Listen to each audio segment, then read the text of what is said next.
Hello students, this is the next video lesson of animal tissue. In the last video we started about epithelial tissue, and here the first one category was simple epithelial tissue. Today we learn about types of simple epithelial tissue. So simple epithelial tissue are of three types. Here first one category is squamous epithelium. These are flat cells with hexagonal shape and without any intercellular space. Means हमारे जो simple squamous epithelium के जो sales होंगी उनका जो shape होगा hexagon होगा. Hexagonal का मतलब होता है कुछ इस टाइप की ज्योमेट्री होगी. Okay, and without any intercellular space, यानी कि इनकी सेल्स के बीच में कोई भी गैप प्रेजेंट नहीं होगा. एग्जाम्पल है epithelia line of heart, blood vessels etcetera. Means हमारे हार्ट की जो इपीथेलियल लाइनिंग होती है या जो हमारी जो ब्लड वेसल्स की जो इपीथेलियल लाइनिंग होती है that is composed of simple squamous epithelium and they help in exchange of material through diffusion. यानी हमारे जो वेसल्स होती हैं या इपीथेलियल लाइन ऑफ हार्ट होती है या कुछ और अदर बॉडी ऑर्गन में मटेरियल का एक्सचेंजमेंट डिफ्यूजन के थ्रू करती हैं. और डिफ्यूजन की डेफिनेशन मैंने कई बार आपको एक्सप्लेन की हुई है, that the movement of molecule from the region of higher concentration to the region of their lower concentration. और कंडीशन क्या होती है, when they are in direct contact is called diffusion. So अगर दो मॉलिक्यूल डायरेक्ट कॉन्टैक्ट में एक दूसरे के तो उनका lower to higher to lower concentration की तरफ मूव कर जाना दैट इज कॉल्ड डिफ्यूजन. अब इस डायग्राम में आप देख सकते हैं ये एक हमारी सबसे ऊपर की जो रेड कलर से मैंने लेयर दिखाई है ये बेसमेंट मेम्ब्रेन है और इसी के ऊपर हमारी सिंपल स्क्वेमस एपिथेलियम की ये रेड कलर की सेल्स प्रेजेंट हैं.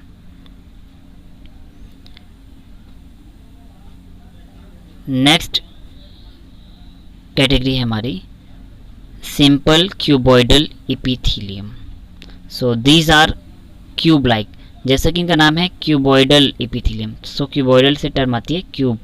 सो these are cube like cells closely packed to each other and this seems hexagonal in from the surface and having spherical nuclei. यानी कि अगर हम ऊपर से देखेंगे सरफेस से तो वो ये भी हेक्सागोनल दिखेंगी एंड इनका जो न्यूक्लियस होता है वो स्फेरिकल यानी कि सर्कुलर होगा. and these are found in kidney, lens of eye etc. Means simple cuboidal epithelium cells जो हैं वो हमारी बॉडी में किडनी में या हमारे लेंस ऑफ आई में प्रेजेंट होती हैं and also in the surface of ovary,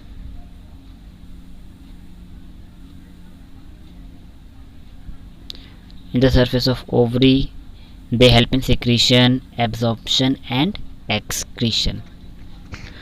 तो डायग्राम में हम देख सकते हैं ऊपर से जो सेल हैं ये देखिए ऊपर से तो ये सबकी ज्योमेट्री है हेक्सागोन, बट यहाँ पे न्यूक्लियस इनका देखिए, न्यूक्लियस जो है सारे कैसे हैं, सबके न्यूक्लियस ये देखिए राउंड राउंड से न्यूक्लियस हैं सबके. So they have hexagon geometry and rounded nucleus. और बेसमेंट मेम्ब्रेन तो सब में प्रेजेंट होती है. सो अगर लोकेलिटी वाइज बात करें तो ये कहाँ कहाँ पर आ रही थी, हमारे सरफेस ऑफ ओवरी में, किडनी में.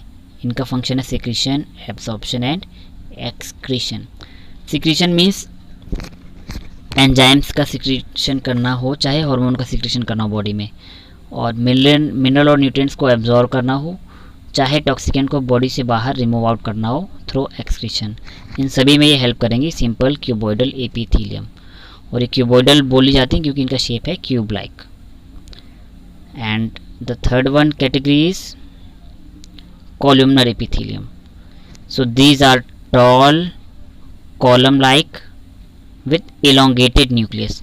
इलोंगेटेड का मतलब है न्यूक्लियस थोड़ा सा ऐसे लंबा टाइप का होगा, located at the base of the cell. And these cells lines intestine, stomach, gall bladder and bile duct and they form mucous membrane due to the presence of goblet cell. यहाँ पे ये जो goblet sales हैं ये बहुत important structure है. Goblet cell जो है जितना भी म्यूकस सिक्रीट करती हैं वो गॉबलेट सेल ही सिक्रीट करती हैं। सो इनकी जो म्यूकस मेम्ब्रेन है यही म्यूकस सिक्रीट करेगी कि because they have goblet cells, और these goblet cell help in the secretion of mucus. और म्यूकस सिक्रीशन की वजह से ही जितनी भी हमारी कॉलमनर एपिथेलियम सेल्स हैं, अगर हम ध्यान से देखें तो ये हमारी सारी की सारी एलिमेंट्री कैनाल के अंदर हैं। देखिए intestine, stomach, gall bladder and bile duct, ये सारे हमारे डाइजेस्टिव सिस्टम के ही पार्ट हैं, यानी कि हमारी एलिमेंट्री कैनाल के ही पार्ट हैं। और ये इस लोकेशन में क्यों है? क्योंकि इनमें होती है म्यूकस मेम्ब्रेन जो सिक्रीट कर देंगी mucus with the help of goblet cell.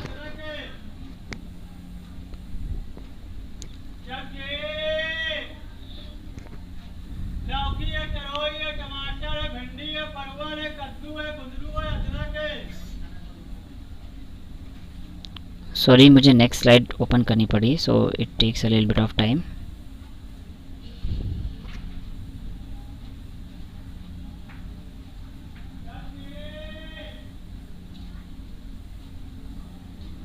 Yes, this is the next PDF.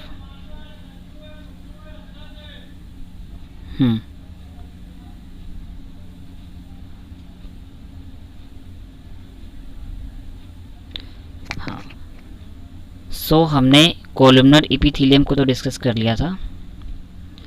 अब यहाँ पे हम डिस्कस करेंगे स्यूडो स्ट्रेटिफाइड कोलुमनर एपिथेलियम।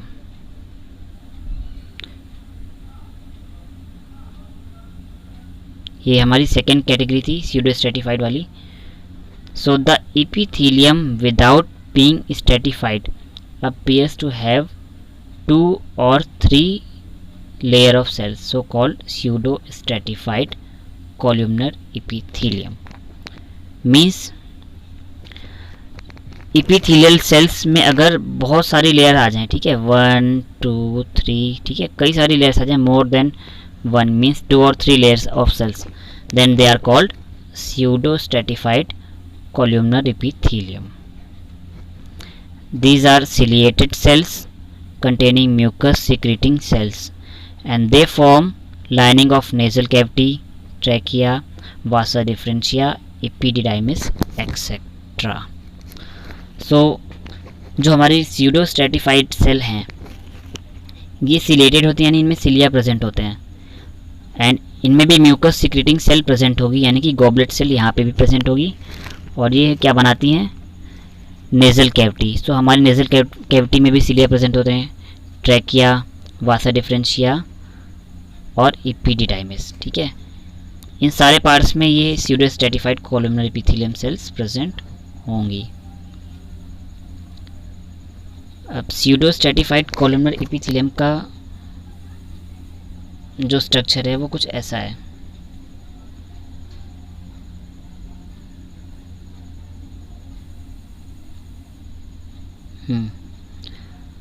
ये देखिए, मैंने बोला था ना कि ये जो सेल्स हैं थोड़ी सी इलोंगेटेड सेल्स होंगी, यानी कि लंबे साइज़ की सेल्स होंगी।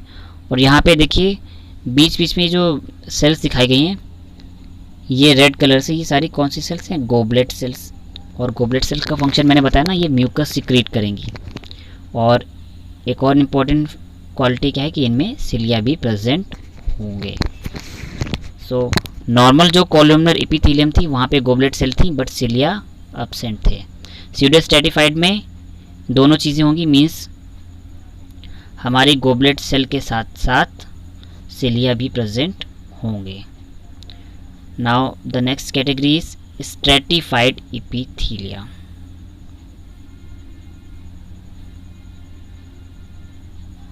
So these are made up of 2 or more layer of cells and their main function is protection, यानी कि ये भी सेल 2 से 3 लेयर की बनी होंगी और इनका फंक्शन क्या है? प्रोटेक्शन देना।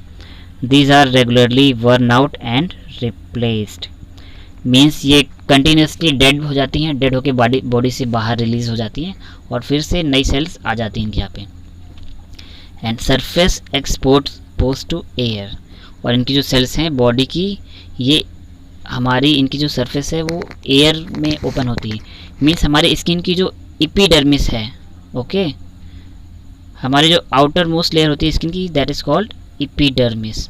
सो जो हमारी एपिडर्मल सेल हैं वो हमारी स्ट्रेटिफाइड एपिथेलियम की बनी हुई हैं। क्यों?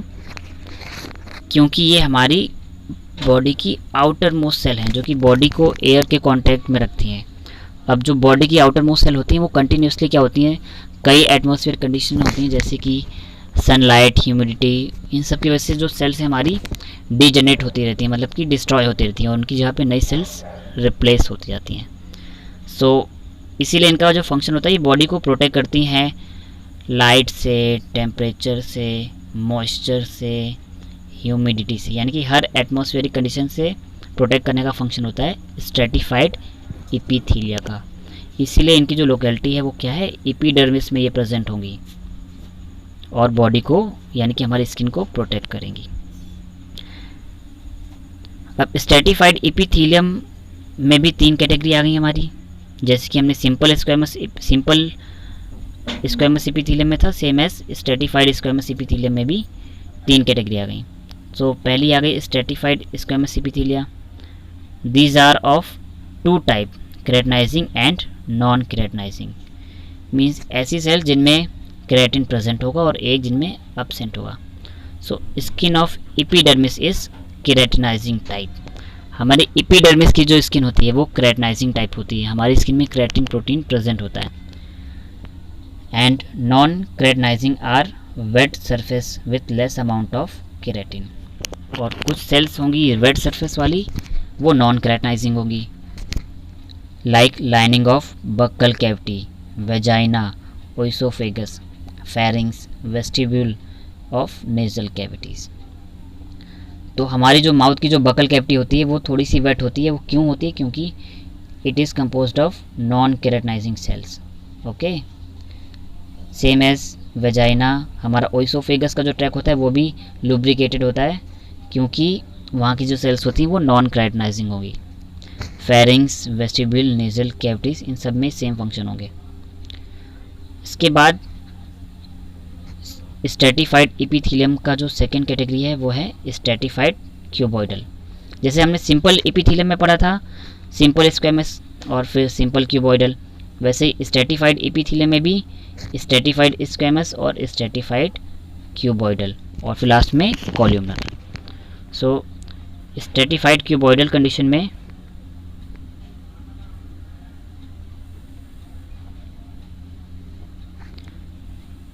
क्या कंडीशन है हम देख लेते हैं।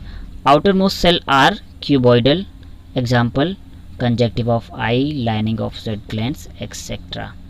मीन्स इनके केस में है तो ये एपिथेलियम सेल से स्ट्रेटिफाइड, बट इनका जो शेप है कैसा है, क्यूब शेप का है, यानी कि इस टाइप का शेप है इनका। मैं दोबारा से ड्रॉ कर देता हूँ, अच्छे से आपको क्लियर हो जाएगा। क्यूब लाइक यानी कि इस टाइप का शेप होगा इनका, ठीक है। So that's why they are called stratified cuboidal epithelium. और ये कहाँ पे प्रेजेंट होगी, हमारी आई की कंजक्टिवा में और लाइनिंग ऑफ स्वेट ग्लैंड्स। हमारी स्किन पे स्वेट ग्लैंड प्रेजेंट होते हैं जिनसे हमको स्वेटिंग होती है, मीन्स पसीना आता है। जब ज़्यादा हॉट क्लाइमेट होता है तो हमारी स्वेट ग्लैंड बॉडी से लैक्टिक एसिड को स्वेट के फॉर्म में रिलीज़ कर देती हैं। तो उन स्वेट ग्लैंड में जो सेल्स होती हैं वो कौन सी होती हैं, stratified cuboidal epithelium.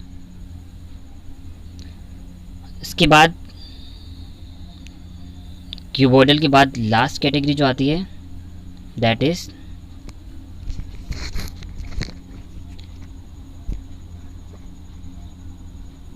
Stratified columnar epithelium. So यहाँ पर outer most cell are columnar, means column shape की होंगी, ठीक है, columnar cells. And parotid and mammary gland इनके एग्जाम्पल हैं। यानी फीमेल में जो पैरोटिड ग्लैंड होती है और जो मेमोरी ग्लैंड होती हैं, ठीक है। मेमोरी ग्लैंड तो मिल्क प्रोडक्शन के लिए रिस्पॉन्सिबल होती है। तो इन दोनों ग्लैंड में जो सेल्स होंगी वो होंगी स्ट्रेटिफाइड कॉल्यूमनर एपिथेलियम की।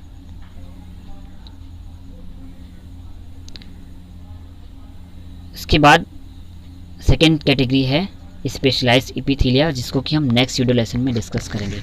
सो फर्स्ट वीडियो लेक्चर में हमें एनिमल टिश्यू स्टार्ट किए थे और सिंपल एपिथेलियल टिश्यू पढ़े थे, और एपिथेलियल टिश्यू में सिंपल एपिथेलियल टिश्यू, और आज की डेट में हमने कंप्लीट कर ली है स्ट्रेटिफाइड वाले एपिथेलियल टिश्यू। नेक्स्ट कैटेगरी जो आएगी वो आएगी हमारी स्पेशलाइज्ड एपिथेलियल टिश्यू, जिसे कि हम नेक्स्ट वीडियो में डिस्कस करेंगे। सो और जिन स्टूडेंट्स का एनिमल टिश्यू का पार्ट 1 वीडियो मिसिंग रह गया है, अगर वो देख नहीं पाए तो मैं इस वीडियो के डिस्क्रिप्शन में उसका लिंक शेयर कर रहा हूँ, और उस डिस्क्रिप्शन से आप उस वीडियो को देख सकते हैं। Thank you class.